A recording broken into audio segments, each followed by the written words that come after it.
उत्तर प्रदेश, उत्तराखंड, पंजाब, गोवा और मणिपुर, इन 5 राज्यों में अभी चुनाव है और यहाँ से जो कोई भी पार्टी चुनाव लड़ेगी, उन्होंने आप सबको अपने मैनिफेस्टो के बारे में बताया होगा। मैनिफेस्टो मतलब घोषणा पत्र, यानी जो कोई भी पार्टी चुनाव जीतकर सत्ता में आएगी वो मैनिफेस्टो में बताए गए अपने प्रोमिसेस को फुलफिल करेगी।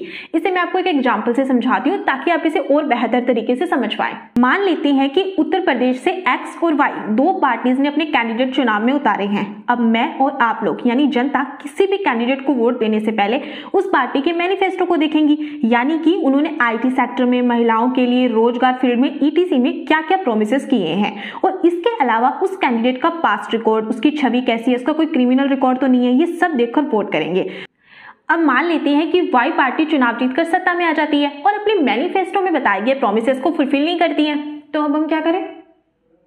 हम कुछ नहीं कर सकते हैं, क्योंकि जो ये मैनिफेस्टो होता है वो डीपीएसपी को ध्यान में रखकर तैयार किया जाता है और डीपीएसपी की नेचर गैर न्यायोचित होती है, यानी इनको फुलफिल ना करने पर हम इनके खिलाफ कोर्ट नहीं जा सकते हैं।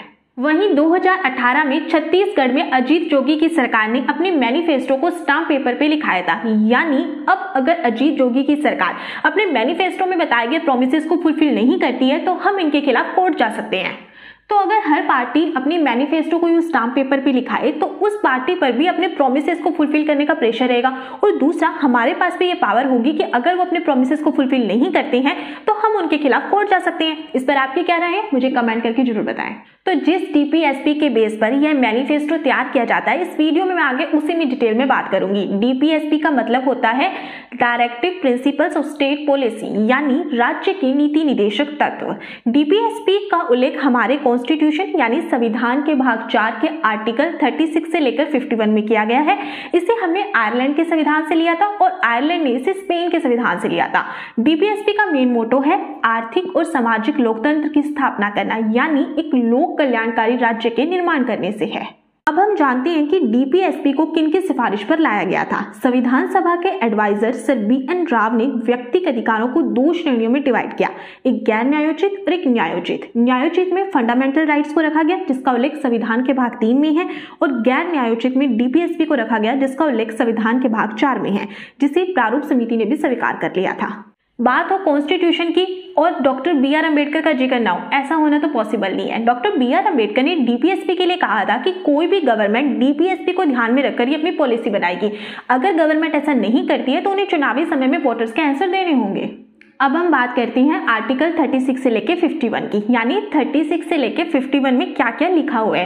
देखिए, जरूरी नहीं है कि अगर आप किसी कॉम्पिटिटिव एग्जाम की तैयारी कर रहे हैं तभी आपको पता होना चाहिए कि आर्टिकल 36 से लेके 51 में क्या क्या लिखा हुआ है, क्योंकि आप लोग भारत के एक जागरूक नागरिक हैं और आपको पता होना चाहिए कि हमारे डीपीएसपी में आर्टिकल 36 से लेके 51 में क्या क्या लिखा हुआ है। क्योंकि जब कभी भी चुनाव होंगे तो कोई भी पार्टी अपना मैनिफेस्टो लेके आएगी तो कम से कम जब आप उसको रीड करो तो आपको पता होना चाहिए कि उस पार्टी ने मैनिफेस्टो में डीपीएसपी के रूल की पालना करी भी है कि नहीं करी है। तो अब हम इनको डिटेल में जानते हैं।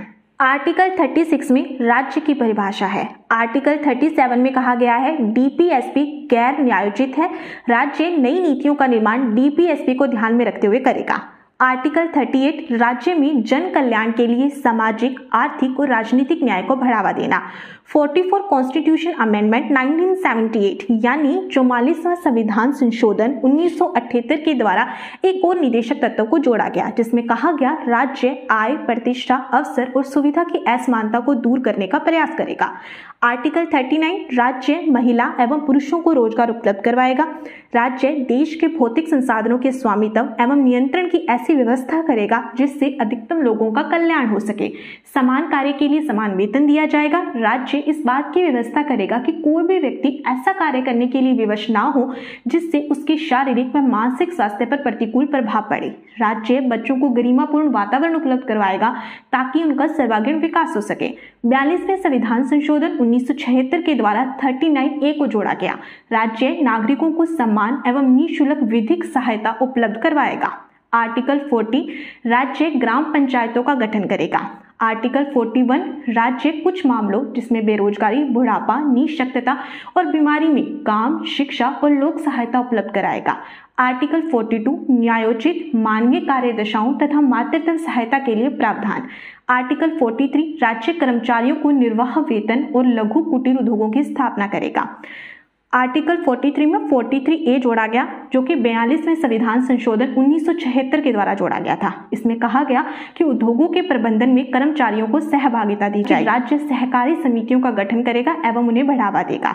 आर्टिकल 44 समान नागरिक संहिता, भारत में विवाह, तलाक, गोद, उत्तराधिकार को छोड़कर अन्य सभी मामलों में समान नागरिक संहिता लागू है। गोवा ओनली ऐसा राज्य है जिसमें सभी मामलों में समान नागरिक संहिता लागू है। आर्टिकल 45 मूल संविधान में कहा गया था कि राज्य 6 से 14 वर्ष तक के बच्चों के लिए निःशुल्क शिक्षा उपलब्ध करवाएगा। इसके बाद 86वें संविधान संशोधन 2002 के द्वारा निःशुल्क शिक्षा के अधिकार को आर्टिकल 21A के तहत मौलिक अधिकार यानी फंडामेंटल राइट्स बना दिया गया।